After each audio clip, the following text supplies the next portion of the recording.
네, 오늘은 계속해서 시편 147편 여러분들과 함께 한 절 한 절 보도록 하겠습니다. 20절인데요. 읽고 할지 말지 제가 그냥 한 절 한 절 읽으면서 하도록 하겠습니다. 다 같이 읽기는 조금 길어서 제가 그냥 한번 쭉 읽고 하겠습니다. 147편 제가 읽어드리겠습니다. 할렐루야. 우리 하나님을 찬양하는 일이 선하며 찬송하는 일이 아름답고 마땅하도다. 여호와께서 예루살렘을 세우시며 이스라엘에 흩어진 자들을 모으시며 상심한 자들을 고치시며 그들의 상처를 싸매시는도다. 괜찮으시면 한 절씩 교독하겠습니다. 4절 4절입니다. 147편 4절 시작. 그가 별을 계산하시고 저희를 다 있는 대로 부르시는도다. 우리 주는 위대하시며 능력이 많으시며 그의 지혜가 무궁하시도다. 여호와께서 교만한 자를 부르시고 악인은 땅에 엎드려 부르시는도다. 감사함으로 여호와께 노래하며 수금으로 하나님께 찬양할지어다. 그가 구름으로 하늘을 덮으시며 땅을 위하여 비를 준비하시며 산에 풀이 자라게 하시며 들짐승과 우는 까마귀 새끼에게 먹을 것을 주시는도다. 여호와는 나의 힘이 세다 하여 기뻐하지 아니하시며 사람의 다리가 억세다 하여 기뻐하지 아니하시고 여호와는 자기를 경외하는 자들과 그의 인자하심을 바라는 자들을 기뻐하시는도다. 예루살렘아 여호와를 찬송할지어다. 시온아 내 하나님을 찬양할지어다. 그가 네 문빗장을 견고히 하시고 네 가운데 있는 너의 자녀들에게 복을 주셨으며 내 형제를 평안하게 하시고 아름다운 일로 너를 베푸시며 그의 명령을 땅에 보내시니 그의 말씀이 속히 달리는도다. 눈을 양같이 치시며 소리를 재같이 드시며 우박을 떡 부스러기 같이 뿌리시나니 누가 능히 그의 추위를 감당하리요. 그의 말씀을 보내사 그것들을 녹이시고 바람을 피게 하신즉 물이 흐르는도다. 그가 그의 말씀을 야곱에게 보이시며 그의 율례와 규례를 이스라엘에게 보이시는도다.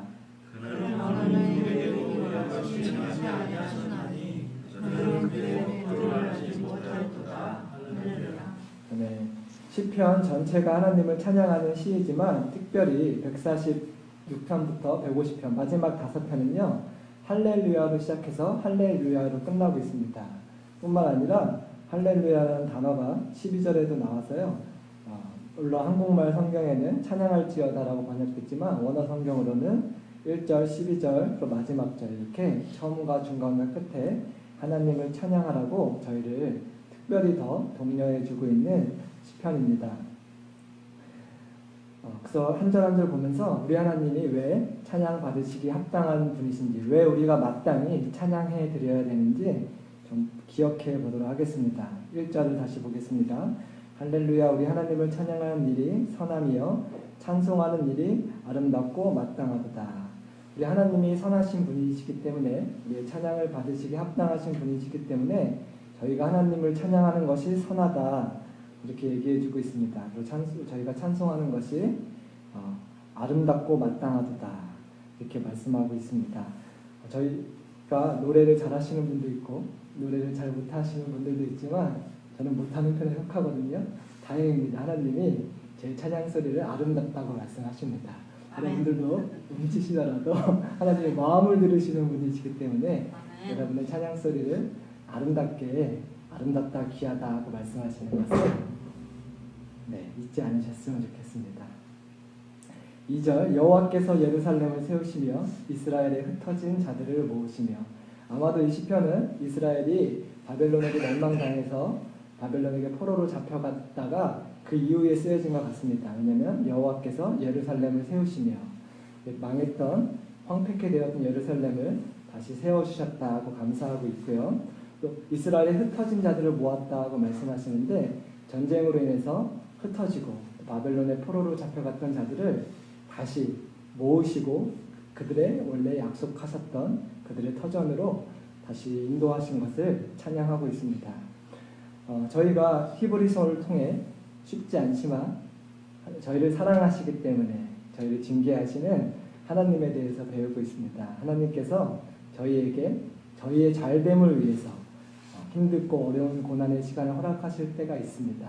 하지만 저희가 반드시 잊지 않아야 될 것은 하나님의 본심은 저희를 힘들게 하는 것이 절대 아니라 어떤 아버지가 자식이 힘든 걸 바라겠어요. 그죠?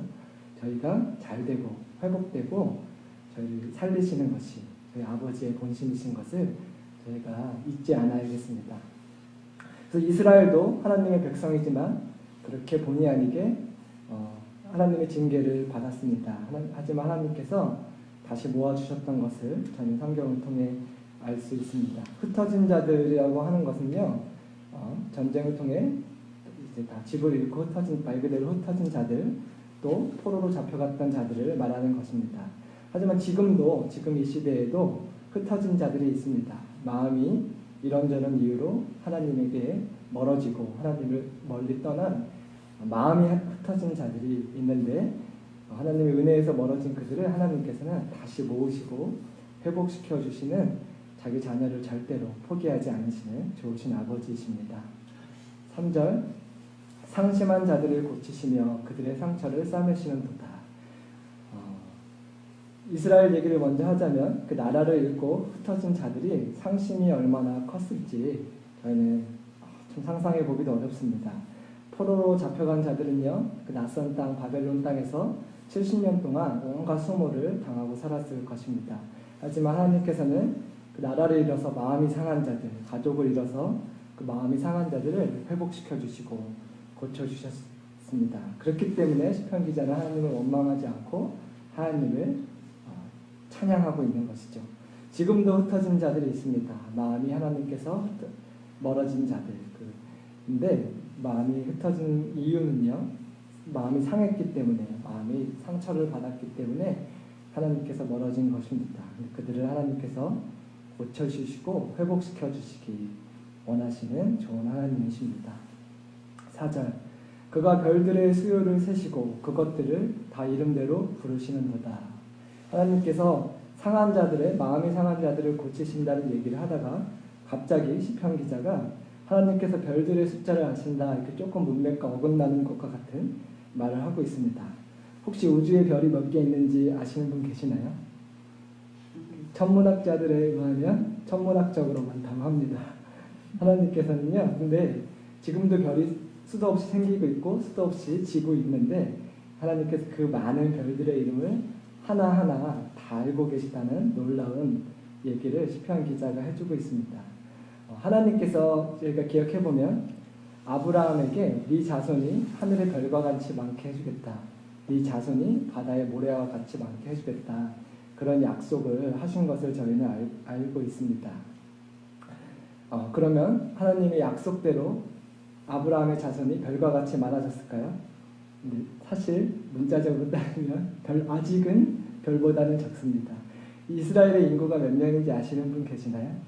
당시의 이스라엘 인구가 처음부터 얘기해줘 보자면 야곱의 12아들, 그 12아들의 가족들 70명이 이집트에 가서 살게 됐습니다. 하나님께서 400년 만에 그 70명을 약 200만 명으로 하나님의 약속대로 하늘의 별과 같이 많게 해주셨습니다. 성경에 정확한 숫자는 나와 있지 않지만 전쟁에 나갈 수 있는 장정이 60만이라고 했습니다. 그래서 저희가 추정하기로 전쟁에 나갈 수 있는 건장한 남자들이 60만이면 노약자와 여자와 어린아이들 합쳐서 최소 200만은 될 것이다, 그렇게 얘기하는 것입니다. 그래서 하나님께서 약속을 그렇게 지켜주시고 계셨고요. 다윗 시대에는 몇 명인지 혹시 기억하시나요? 다윗 시대에는요, 북이스라엘과 남유다를 합쳐서 전쟁에 나갈 수 있는 장정이요 160만으로 늘었다고 합니다. 출애굽 당시보다 거의 3배가 또 는 거예요. 한 600만 정도 하나님께서 많게 해주셨고요. 지금 이스라엘의 인구가 약 700만인데 다윗 시대랑 거의 비슷한 것 같아요. 하지만 안타깝게도 하나님께서 바벨론을 통해서 이스라엘을 징계하셔서 흩어지고 포로로 잡혀갔지만 70년 만에 다시 회복시켜 주셔서 그들이 다시 그 땅에 거할 수 있게 됐습니다. 하지만 저희가 역사를 통해서 알 수 있듯이 1세기에는 또 로마를 통해서 이스라엘을 하나님께서 징계하셨습니다. 그래서 또 2000년 동안 나라 없이 그들이 살았지만 역사 얘기해서 죄송합니다. 또 20세기 들어서는 저희가 잘 알고 있는 인류 역사 최악의 홀로코스트가 일어나서 히틀러가 약 600만 명의 유대인들을 학살했지만 하나님이 아브라함에게 하신 네 자손을 별과 같이 많게 하겠다고 한 약속은 결코 막아질 수가 없는 반드시 신실하신 하나님께서 이루시는 약속이었습니다. 그래서 히틀러가 유대인을 멸망시키려고 했지만 다시 하나님의 약속대로 아브라함의 육적인 자손들 이스라엘 백성들이 들어서요. 지금은 약 몇 년 전 통계로 690만, 700만 정도가 됐다고 합니다. 그럼 다윗 시대보다 별로 안 늘었네 라고 생각하실 수 있지만 이스라엘에 거주한 유대인이 600만이고요. 전 세계에 흩어져 있는 유대인들까지 합치면 지금은 1500만 명이라고 합니다. 그럼 다윗 시대보다 혈통적으로 아브라함의 자손인 유대인들이 2배 이상 늘어서 지금도 여전히 하나님이 아브라함에게 하신 너의 자손을 별과 같이 많게 해주겠다고 한 약속은 여전히 성취되고 있습니다. 그리고요, 이것은 시작에 불과하고요. 예수님이 다시 오셔서 이 땅에 하나님 나라가 완성될 때 저희가 천년왕국이라고 부르는 우리 하나님의 나라가 이 땅에 완성될 때는 100세에 죽는 것이 어린아이라고 했습니다. 그래서 아담의 시대처럼 다시 사람이 1000살 가까이 사는 그렇게 자연환경이 회복될 때에는 지금 약 1500만 명인 아브라함의 자손들의 숫자가 정말 하나님이 말씀하신 것처럼 하늘의 별과 같이 늘어나게 될 것을 저희가 기대합니다. 하지만 또 저희도 영적으로 다 믿음으로 아브라함의 자손들입니다. 4절에 그래서 하나님이 별들의 수요를 알고 계시다. 상처 입은 자들을 고쳐주신다는 얘기하다가 갑자기 별들의 숫자를 알고 계신다는 말은요.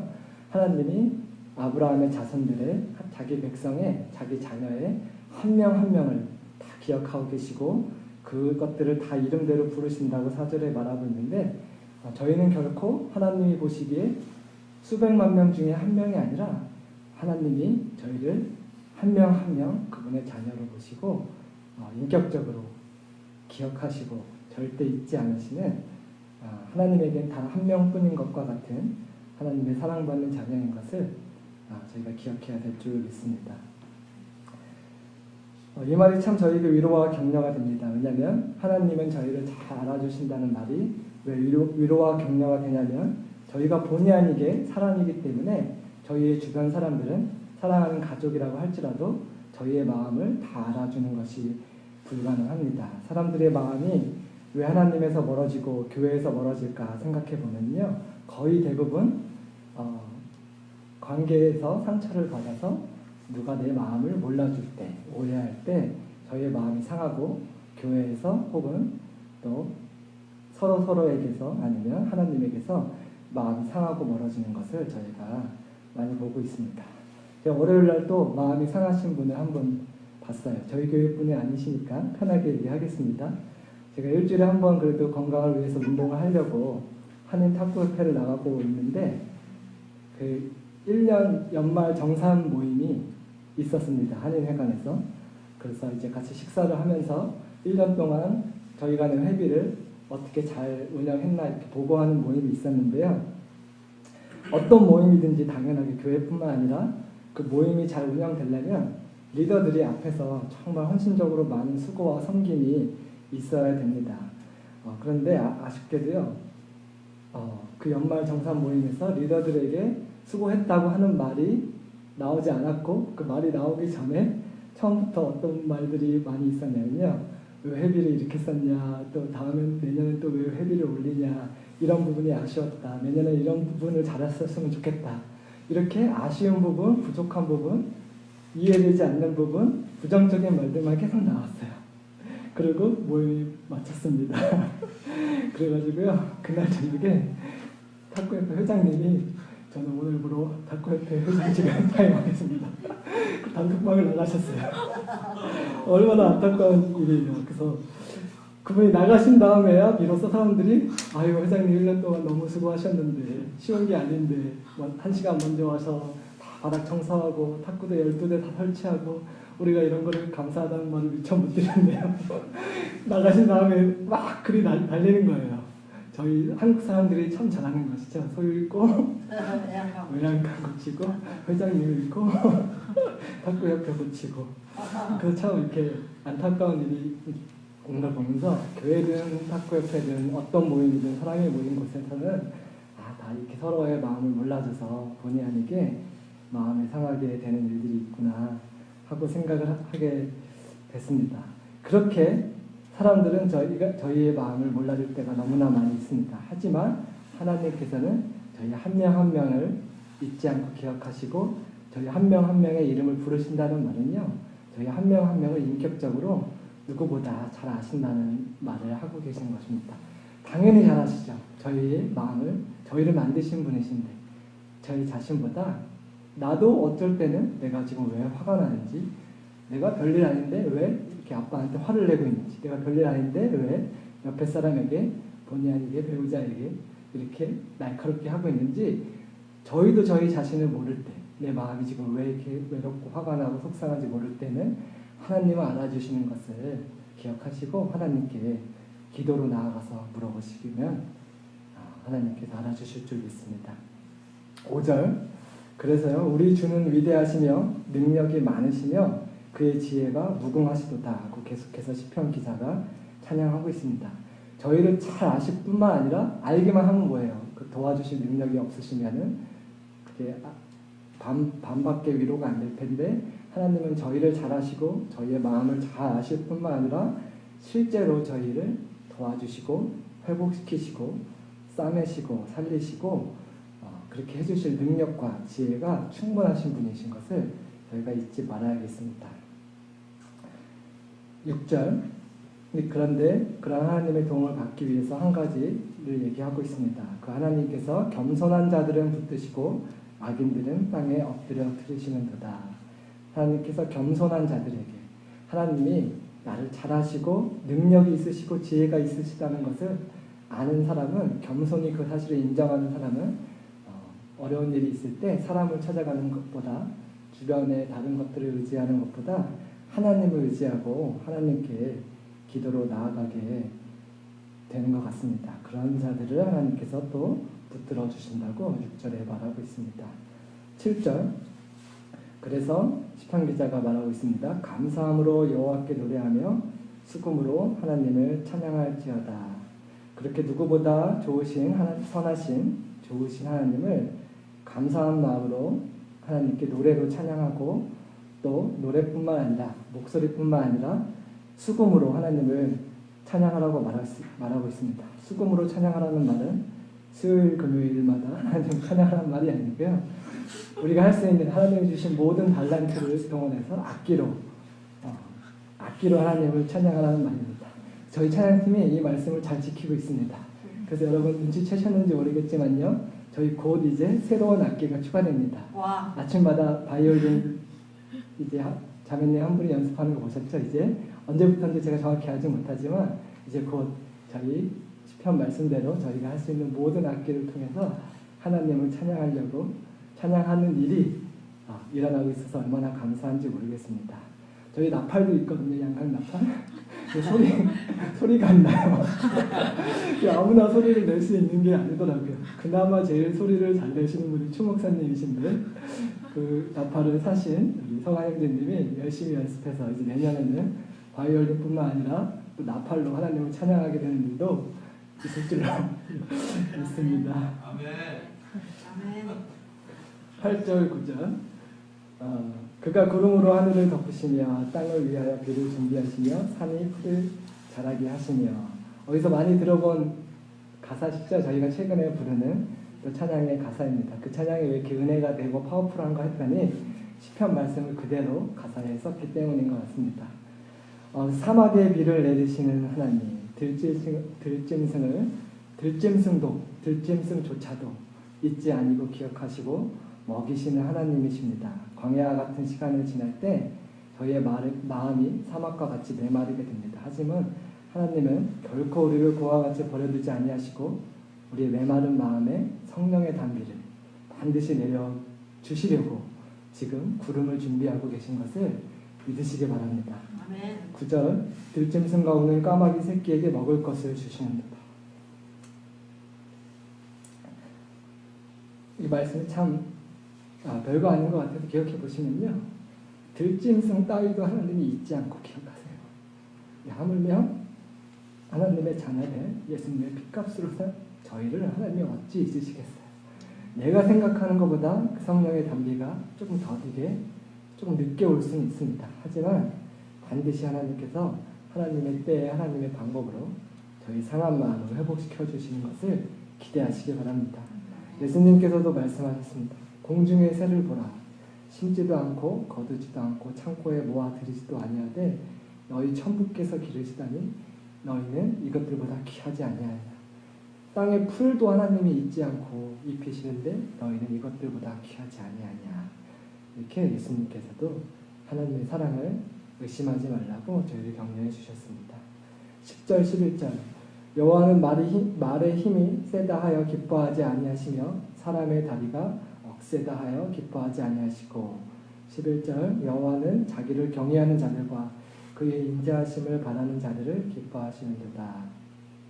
하나님께서 기뻐하는 사람은요, 하나님께서 기뻐하시는 것은 군사력이나 사람의 힘, 어떤 능력이 아니라 하나님을 의지하는 사람을 기뻐하신다고 말을 해주고 있습니다. 10절, 11절에 보면요, 하나님을 경외하는 자들과 하나님의 선하심, 하나님의 인자하심, 하나님의 사랑을 바라는 자들을 기뻐하신다고 말해주고 있습니다. 그래서 그렇게 하나님을 신뢰함으로 하나님이 반드시 나에게 성령의 담비를 내려주실 것이라는 것을 믿고 하나님의 도우심을 기대하며 나아갈 때 하나님이 저희를 반드시 외면하지 아니하시고 위로해 주시고 도와주실 줄로 믿습니다. 12절 예루살렘아 여호와를 찬송할지어다 시온아 내 하나님을 찬양할지어다. 저희 또 찬양 가사죠. 많이 최근에 부르는 예루살렘을 의인화해서 말하고 있습니다. 저와 여러분을 말하는 것입니다. 왜냐하면 저와 여러분의 정체성이 바로 예루살렘, 평안의 도시, 평안이 머무는 곳. 하나님이 예수님이 말씀하신 대로 세상에 알 수도 없고 줄 수도 없는, 물론 주변 사람들이 저희의 얘기를 들어주면 조금은 마음이 풀리고 위로가 되지만 궁극적으로 저희의 마음을 다 알아주시고 위로해 주시고 회복시켜 주실 수 있는 분은 하나님밖에 없습니다. 그렇기 때문에 예수님께서 세상이 줄 수 없는 평안을 내가 너희에게 준다. 예수님께서 주시겠다고 약속하셨고 또 이미 주신 줄로 믿습니다. 그래서 저희는 하나님을 찬양해야 할 줄로 믿습니다. 찬양할 때 저희가 잠시 잊고 있었던 하늘로부터 오는 그 평안이 다시 한번 저희의 마음에 가득 차게 될 줄로 믿습니다. 13절에서 15절 제가 세 절을 같이 읽겠습니다. 그가 내 문빗장을 견고히 하시며 내 가운데에 있는 너희 자녀들에게 복을 주셨으며 내 경내를 평안하게 하시고 아름다운 밀로 너를 배불리시며 그의 명령을 땅에 보내시니 그의 말씀이 속히 달리는도다. 13절에서 15절을 쭉 보시면요, 하나님께서 저희에게 하나님의 자녀된 저희에게 복 주시고 평안하게 하시고 배불리 먹이신다고 약속해주고 계십니다. 저희 육체만 배불리 먹이시는 게 아니라 더 중요한 저희의 마음과 저희의 심령을 정말 온전한 사랑에 목말라 있는 저희의 마음을 배불리 먹이시는 분이라고 약속해주고 있습니다. 그런데 15절에 보면요, 어떻게 하나님이 그렇게 우리를 축복하시고 저희의 몸과 마음을 먹이시냐면 명령을 땅에 보내서 그 말씀을 통해서 그렇게 하시겠다고 하나님이 말씀해 주고 계십니다. 오늘 이 시편 147편에 제가 할렐루야라는 단어가 3번 나온다고 말씀드렸잖아요. 근데 또 재미나게 말씀이라는 단어도 이 15절부터 또 동일하게 3번이 나옵니다. 하나님께서 중요한 것을 얘기하실 때 2번 반복하시고 더 중요한 것을 얘기할 때 3번 반복하는 것을 저희 알고 있습니다. 말씀이라는 말이 3번 나오는데요. 왜냐하면 하나님이 보내신 그 말씀이 하나님의 말씀이 저희의 마음을 먹이시는 참 진리의 사랑의 말씀이기 때문입니다. 16절부터 18절 또 말씀이란 단어가 어디 나오나 보면서 같이 읽어보겠습니다. 눈을 양털같이 내리시며 서리를 재같이 흩으시며 우박을 떡 부스러기같이 뿌리시나니 누가 능히 그의 추위를 감당하리요. 그의 말씀을 보내사 그것들을 녹이시고 바람을 불게 하신즉 물이 흐르는도다. 하나님의 말씀이요, 모든 추위를 녹이십니다. 저희에게 적용해 보면 저의 마음이 아주 춥고 꽝꽝 얼어붙은 것과 같을 때가 있습니다. 그 차가워진 마음을, 식어버린 마음을 무엇이 과연 녹일 수 있겠습니까? 하나님의 말씀을 보내사 우리 차가워진 마음을, 얼어붙은 심령을 녹여주실 것이라고 말씀해주고 있습니다. 19절부터 20절, 그가 그의 말씀을 야곱에게 보이시며 그의 율례와 규례를 이스라엘에게 보이시는도다. 그는 어느 민족에게도 이와 같이 행하지 아니하셨나니 그들은 그의 법도를 알지 못하였도다. 할렐루야. 하나님께서는요, 상한 마음을 치유하시는 말씀을 야곱에게, 즉 하나님의 자녀들에게, 하나님의 백성들에게 보내서 그 말씀으로 우리 마음을 치유하시고 상한 마음을 고치시고 얼어붙은 마음을 따뜻하게 하나님의 사랑으로 녹여주신다고, 그런 분이시기 때문에 하나님을 찬양해야 된다고 시편 기자가 저희를 권면하고 있습니다. 저희가 그런 말씀을 받는 자들이 될 뿐만 아니라 이 연말의 때에 그 말씀을 전달하는, 하나님이 치유하시고 회복시키시기 원하는 사람들에게 사랑의 말씀을, 치유의 말을 전달하는 축복의 통로가 저희 교회가 되었으면 좋겠고요. 저희 한 분 한 분이 그렇게 되었으면 좋겠습니다. 그래서 저희 중보기도 오늘 같이 하고 개인 기도하는 시간이 될 텐데요. 오늘 말씀대로 사람의 마음을 녹이시고 회복시키시는 하나님의 말씀을 전달하는 축복의 통로가 되게 해달라고 저희가 기도했으면 좋겠습니다. 그래서 주변의 사람들에게 각자도 그렇게 하셔야겠지만 특별히 저희 교회가 힘써서 하고 있는 구제사역을 위해서 함께 기도해 주셨으면 좋겠습니다. 추 목사님께서 주일날도 잘 광고해 주셨지만 제가 조금 더 설명을 드리겠습니다.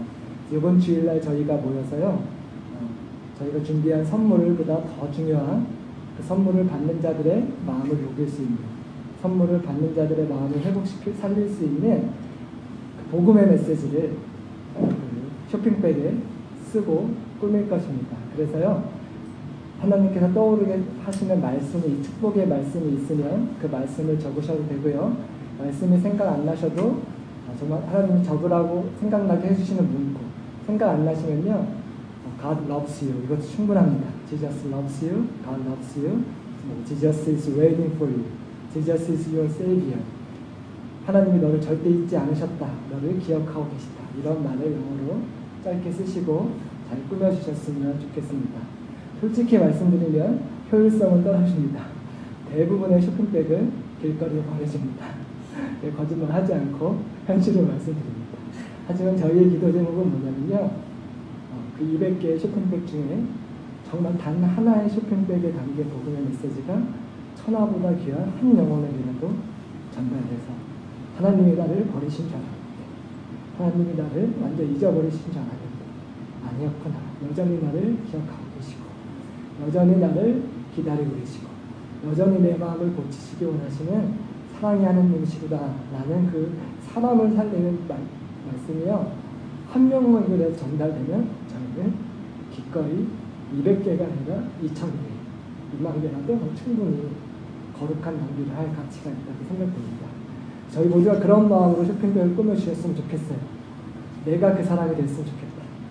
내가 기도하면서 적은 이 메시지가 사람을 살리는 축복의 통로로 쓰여졌으면 좋겠다.